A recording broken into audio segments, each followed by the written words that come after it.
खैरियत से होंगे। बहुत से कैंडिडेट्स की क्यूरी आ रही थी कि लेक्चरशिप का जो कोटा डिस्ट्रीब्यूशन है फेडरल पब्लिक सर्विस कमीशन की तरफ से, उनमें उनको कन्फ्यूजन आ रही है कि ये कोटा किस तरह मिलेगा। तो उसके लिए हमने एक छोटी सी वीडियो बनाई है, एक एग्ज़ाम्पल हमने सेट किया है। उस एग्ज़ाम्पल को हम आपके सामने एक्सप्लेन करेंगे। तो उम्मीद करते हैं कि आपको ये वाला कोटा सिस्टम समझ में आ जाएगा। इसमें 2 कोटाज़ होते हैं, एक सीट वाइज़ होती है और एक प्रोविंशियल कोटा वाइज़ होता है। प्रोविंशियल कोटा तो एज़ पर रूल्स ही डिस्ट्रीब्यूशन होती है, जबकि सब्जेक्ट्स की अवेलेबिलिटी के मुताबिक ये कोटा सब्जेक्ट्स वाइज़ भी डिस्ट्रीब्यूट होता है। अब एक केस है कि पंजाब की हमारे पास टोटल सीट्स लेक्चरशिप की 5 है, लेट्स सपोज़। उसमें पंजाब की 3 है, केपीके की 1 है और बलूचिस्तान की 1 है। अब ये हुआ कोटा डिस्ट्रीब्यूशन प्रोविंशियल बेस। अब दूसरा जो डिस्ट्रीब्यूशन इसमें होता है वो है सब्जेक्ट वाइज। तो इंग्लिश हमारे पास 1 है, उर्दू 2, मैथमेटिक्स 1 एंड फिजिक्स 1। अब जब let's suppose merit list final बनता है, तो ये ओवरऑल मेरिट लिस्ट बनता है जिसके सबसे टॉप पे सबसे ज़्यादा नंबर हो। तो हम कंसिडर करते हैं कि जो टॉप 1 था, जो फर्स्ट आया है टॉप मेरिट पे, वो है इंग्लिश का। उसने अप्लाई किया था इंग्लिश के लिए और उसका जो डोमिसाइल है दैट इज़ पंजाब। तो अब पंजाब की वैकेंसी हमारे पास है। यस, हमारे पास 3 वैकेंसीज़ है, तो यहाँ पर ये फॉल करता है। अब उसने अप्लाई किया था इंग्लिश के लिए, तो इंग्लिश की वैकेंसी है 1, तो यस इंग्लिश, तो उसे इंग्लिश की ये वैकेंसी मिल गई। अब दूसरे नंबर पे एक बंदा है, वो भी टॉप मेरिट दूसरे नंबर पे आया है। टोटल सीट्स 5 हैं और वो मेरिट पे दूसरे नंबर पे आया है। उसका सब्जेक्ट भी इंग्लिश है, लेकिन उसका जो कोटा है वो केपीके का है। अब केपीके का कोटा हमारे पास है, यस हमारे पास कोटा है 1 सीट और उसका सब्जेक्ट इंग्लिश है। तो क्या इंग्लिश में हमारे पास दूसरा सब्जेक्ट है, मतलब दूसरी वैकेंसी है? तो इंग्लिश में हमारे पास दूसरी वैकेंसी नहीं है। इंग्लिश की एक ही वैकेंसी थी जो कि पंजाब का कैंडिडेट ग्रैब कर चुका है। तो इंग्लिश की वैकेंसी ख़त्म हो गई। जब इंग्लिश की वैकेंसी ख़त्म हो गई, तो अब दूसरा जो इंग्लिश पे आया है, वो कि ये 5 बंदों में से दूसरे नंबर पे है।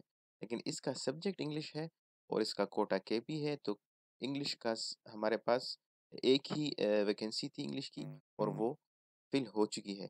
इसलिए ये मेरिट लिस्ट से बंदा निकल जाएगा। ठीक है? इसी तरह फिर नेक्स्ट है उर्दू।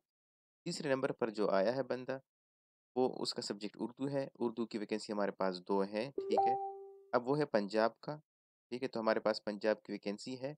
यस, हमारे पास पंजाब की वैकेंसी भी है। 1 फिल हो चुकी है, 2 अभी रहती है। तो ये सीट पंजाब वाले को उर्दू की मिल जाएगी।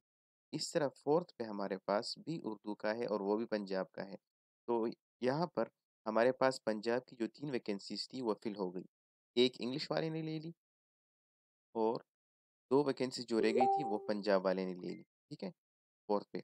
अब जब 5th पे आते हैं तो फिर उर्दू का बंदा है और उसका डोमिसाइल भी पंजाब है। लेकिन जैसा कि मैंने पहले बता दिया है कि पंजाब की वैकेंसी 3 फिल हो चुकी है, उर्दू की वैकेंसी भी नहीं रही। इसलिए ये 5th वाला बंदा भी मेरिट लिस्ट से आउट हो जाएगा और नेक्स्ट बंदे की तरफ मूव किया जाएगा। तो ये एक छोटी-सी मैंने आपको समरी दी। इसको मज़ीद फ़र्दर समझने के लिए मैं आपको एक और मेरिट लिस्ट भी दिखाता हूँ। उससे पहले आप ये देख लें कि इन शॉर्ट आप ये समझ लें कि आपने कंपटीशन करना है नेशनल लेवल पर भी और इसके अलावा आपने कंपटीशन करना है, इसके अलावा आपने कंपटीशन करना है सब्जेक्ट लेवल पर भी। मतलब अगर एक वैकेंसी है, तो आपने फिर कोशिश करना है कि सबको सबसे टॉप कर लें ताकि वो वैकेंसी आपके कोटा को मिल सके। मैं आपको एग्ज़ाम्पल शेयर कर देता हूँ। ये है एडवर्टाइज़र नंबर 7 2019 का। इसमें ये सीट्स थी, तो अब लेट्स सपोज़ बायोलॉजी देख लें, ये 42 सीट्स हैं। तो इसकी डिस्ट्रीब्यूशन ऐसे होती है कि जो टॉप मेरिट लिस्ट बनता है पूरे प्रोविंसेस का एक साथ मेरिट बनता है। तो उसमें सबसे फर्स्ट जो होता है, लेट्स सपोज़ अगर यहाँ पे मैथमेटिक्स का है तो मैथमेटिक्स दे दिया गया। दूसरा है बायो का, तो ये बायो इस तरह डिस्ट्रीब्यूट होता रहेगा जब तक बायो के कैंडिडेट सामने आते रहेंगे।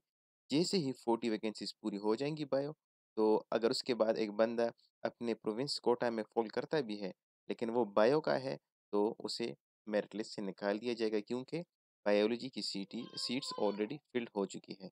तो अगर इसमें कोई कन्फ्यूजन है आप सबको तो आप कमेंट कर सकते हैं।